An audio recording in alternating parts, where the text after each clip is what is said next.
जय श्री राम, हर हर महादेव सभी सनातनियों को।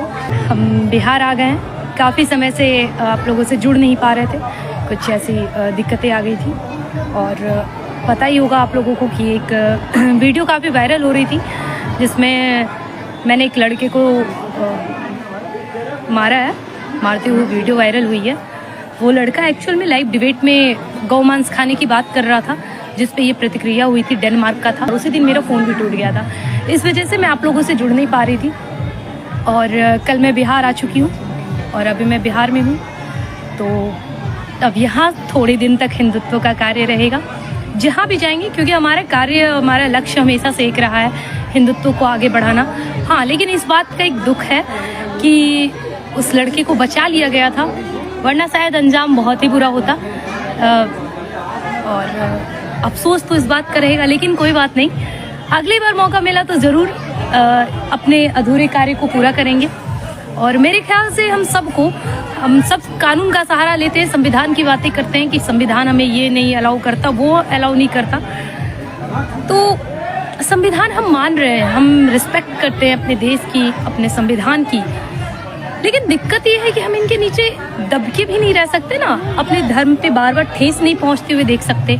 जिस गौ को हम पूजते हैं, जिनके मृत्यु उपरांत हम 13 दिन का जिस तरह दाह संस्कार होता है इंसानों का, उस प्रकार गौ माता का करते हैं। 13 दिन तक उनकी मान्यता की जाती है। हम उस देश के वासी हैं और उस देश में यदि कोई गाय को खाने की बात करेगा तो उनको काट के खाना हमारे लिए कोई बुरी बात नहीं होगी।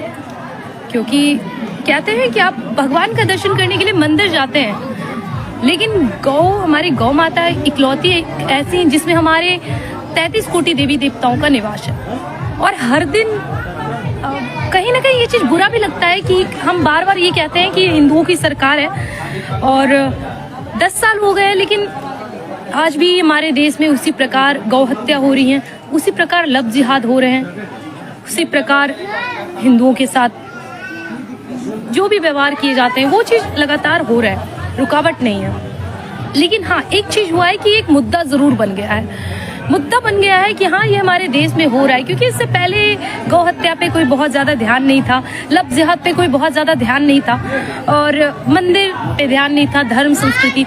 लेकिन अब लोगों का ध्यान आकर्षित हो गया है उस पर। और सिर्फ आकर्षित करना ये काफ़ी नहीं है, इन सब पे पाबंदी भी लगाना बहुत ज़रूरी है। बहुत सारे संगठन है, बहुत सारी चीज़ें, बहुत बातें कर रहे हैं, पर अब बहुत ज़रूरी है कि काम हो जाए। पर हमें कोई इससे क्रेडिट नहीं चाहिए कि हाँ भाई ये मैंने करवाया है, लेकिन काम होना चाहिए। ये बार बार वी वांट जस्टिस, कभी कहीं हम लोग प्रचार करते हैं कि गौ हत्या बंद होनी चाहिए, कहीं जाते हैं कि लव जिहाद नहीं होनी चाहिए, फिर भी ये सब होते हैं ना। तो क्यों ना इस पे कुछ ऐसी कार्यवाही हम लोगों के द्वारा, जिस भी क्षेत्र में जो लोग हैं, उन सब संगठन बना के ऐसा कार्य करें कि आप अपने आप को पूर्ण रूप से हिंदुत्व के लिए समर्पित कर दें, अपनी बहनों के लिए लड़ें। आप भाईचारा की बात करते हैं, जिन्होंने अपनी जो अपने भाई, अपने बहन की नहीं हुए, उनसे आप भाईचारा निभाते हैं। अपनी बहनों, अपनी माताओं की इज्जत को ताक पे रखें। समझ नहीं आता इन लोगों की बुद्धि कब खुलेगी। हिंदू नहीं जागे इसीलिए मुगल इस देश में आए, हिंदू नहीं जागे इसीलिए अंग्रेज इस देश पे शासन कर पाए।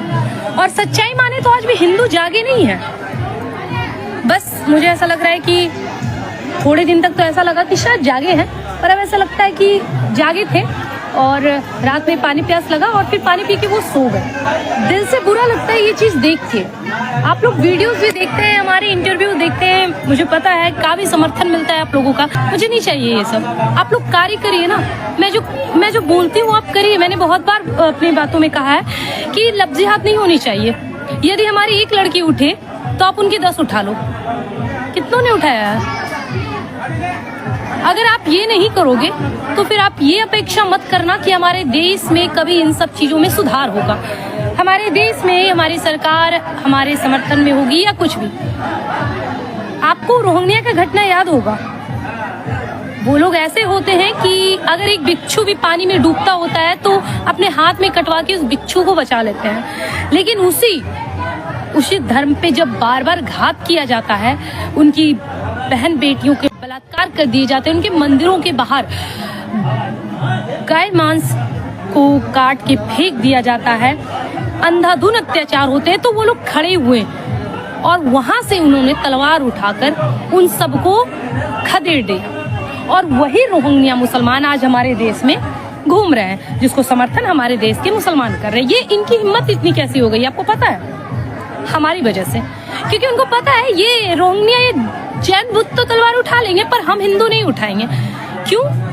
क्योंकि हम हिंदू ये सोचते हैं कि भगत सिंह इस देश में तो पैदा हो लेकिन अपने घर में नहीं, पड़ोसी के घर में हो। तो जब तक हम अपने घर में भगत सिंह, अपने घर में रानी लक्ष्मीबाई, रानी पद्मावती को जन्म नहीं देंगे तब तक आप धर्म मत करिए।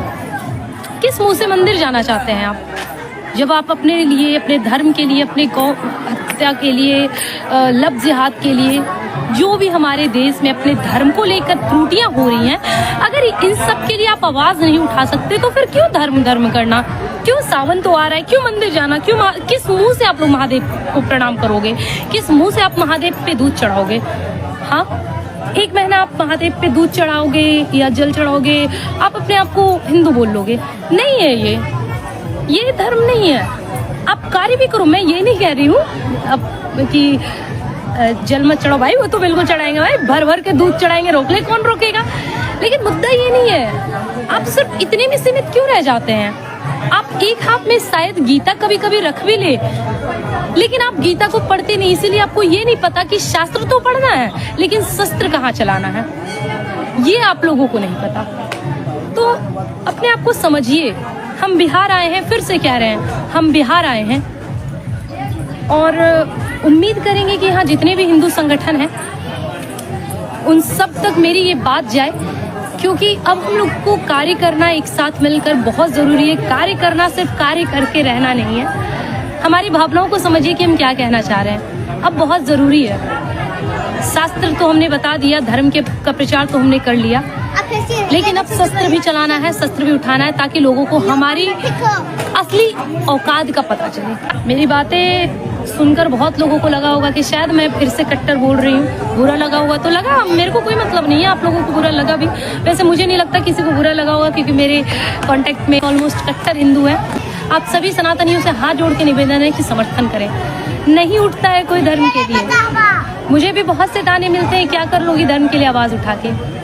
इतना तो ज़रूर पता है कि इतिहास रचूंगी, और उन इतिहास में जिस तरह आज हमारे धर्म, हमारी संस्कृति के बारे में पढ़ा जाता है, हमें पढ़ा जाएगा, ताकि हमारे आने वाली पुस्तें गर्व से कह सके कि हम इनके खानदान की बेटी हैं, हम इनके खानदान के बच्चे। अहिंसा सनातनियों के लिए पहला धर्म है, लेकिन उसी धर्म पे जिस दिन बात आए तो तलवार उठाना, युद्ध करना, अपने धर्म की रक्षा करना सनातनियों का सर्वप्रथम धर्म है।